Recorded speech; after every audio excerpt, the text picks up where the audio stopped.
So today we have to talk about this, and it is Aliyah Boston championing Kelsey Mitchell for MVP. Look, in a vacuum, is this a bad thing? Not really. Like, you're championing your teammate for MVP. Optics wise, when you have got, when you are talking about, online narratives and not wanting to feed into online narratives and wanting to make it all about basketball, the online narrative is currently Caitlin versus Kelsey, and that's from all sides. From all sides of the extremists. You've got the trendy hoop star side of the world. I think you got Team Trendy Hoop Stars and you got Team Venom. Like, they're the two people facing off against each other. And you got the Venom side that are completely anti-Kelsey, and you got the Trendy Hoop Stars that are completely anti-Caitlin. And by picking one of the other when you're a teammate, it doesn't work. Like, all you're doing is feeding into that narrative. So if you guys didn't hear when Sophie Cunningham was asked the same question, what did Sophie Cunningham say she was talking about? She says, we've got 3 players that are playing at an MVP level on our team, as a way to hype up the whole team. And then you've got Aliyah Boston saying she's the MVP. I think what she's been able to do every single night. You see her come out and she drops, I don't even know how many points. She defends her butt off. I mean, let's not get too ahead of ourselves. She can't guard. She's a terrible defender. That being said, we have a situation here where it's like, for me, the Indiana Fever as an organization, I don't even think you need to leave Aliyah Boston at this. Why don't they go and start pitching MV3? That we've got 3 MVP candidates on our team. Why not? And I wouldn't have any issue with that, because let's be very clear. Like, the Caitlin and Kelsey MVP, it really is. I have Caitlin first, but it's one of those things where it's like, they are like neck and neck in third. It's Angel 1 right now, Miles 2. Caitlin and Kelsey are neck and neck in third. So it's not like they're far off or anything. That being said, you've now got a situation where it's just going to start more shit. And this is a team that's basically trying to talk negative on all the online narratives. And I get that. I get a lot of the stuff that they're pissed off with. But everyone knows this isn't going to help it. Awesome now hurts her own teammates. It's CC versus everybody. And that's the thing, is answering a question like this from Aliyah Boston, all it's going to do is alienate, or not even alienate, it's going to all the people that believe that that her team, her coach, her teammates are out to get Caitlin. You've just given them ammo. I know she did not mean it that way. I understand that. There's a big difference between saying I understand that and people that are going to lean a certain way. And all the people that have been saying that the Fever don't want Caitlin, that Aliyah is sabotaging Caitlin, that the Fever are sabotaging, or that Stephanie White is sabotaging. The more you can't start giving ammo to that narrative, because if that narrative is true, then you trade Caitlin Clark. It's as simple as that. If that narrative is true, you trade her on the spot. That they just don't want her shine. If it is, it makes no sense keeping Caitlin Clark. It's a financially dumb thing. It's a financially dumb thing having Caitlin Clark on your team and going out of your way to not promote anything she does. That's a financially dumb thing. But someone says, why are we lying about defense? Sorry, but Caitlin's a real MVP. Kelsey Mitchell cannot be an MVP combos when Caitlin Clark's putting in way better stats. I think Kelsey Mitchell can absolutely be in MVP conversations, but Caitlin might. I mean this when I say this. This is the type of thing and type of narrative that gets Caitlin off the first team.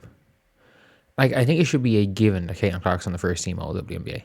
There were still voters in 2024 that did not vote Caitlin on either WNBA team. or either All W team. There were people that voted her on neither. There was the one person that voted Caitlin on neither team and voted Angel Reese on the first team in 2024. Like, the media is already anti-Caitlin. We all know that, because every single person that had in their All-Star ballots, that publicly showed their All-Star ballots in the media, put Caitlin on it. There was like 3 public ones that didn't have Paige. Paige ended up ahead of Caitlin.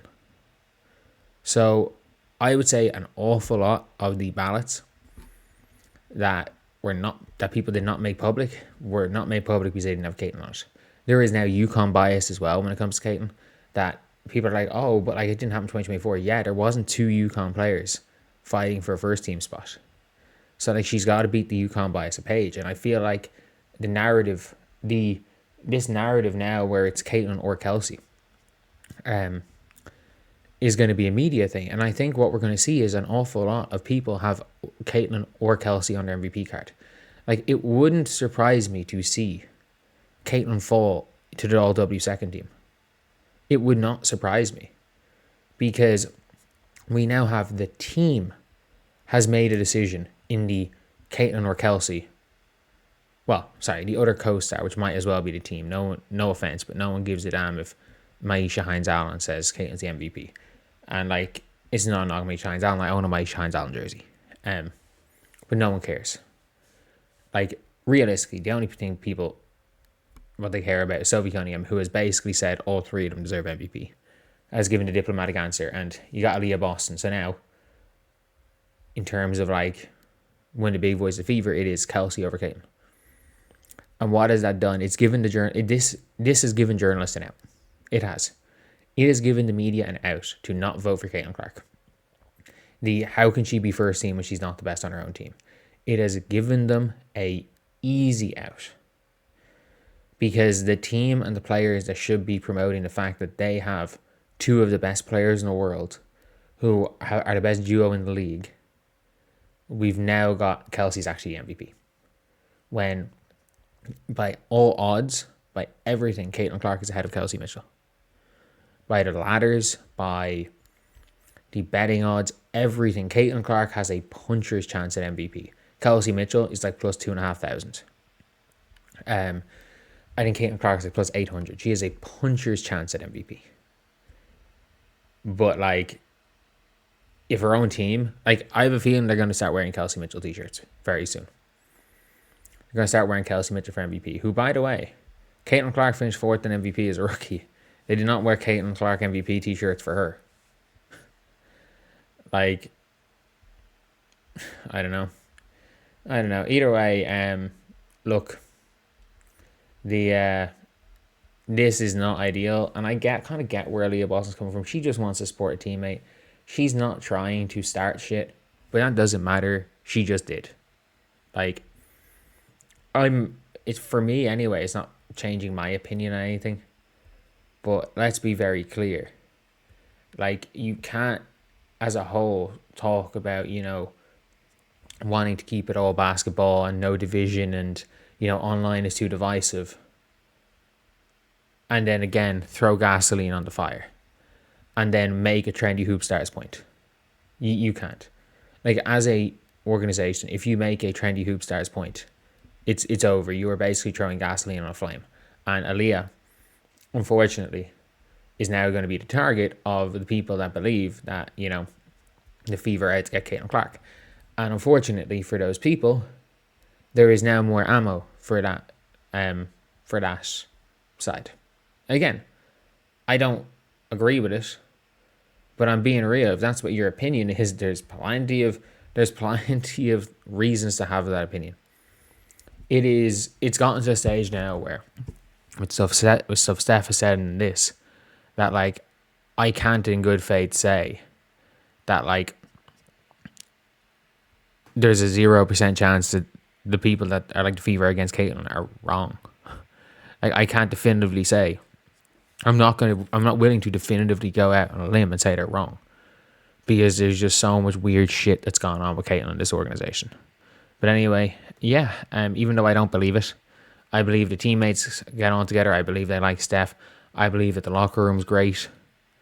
But there's been so much weird shit that it's impossible to rule out the possibility that there's there's malice there. But anyway, yeah, I'll see you guys.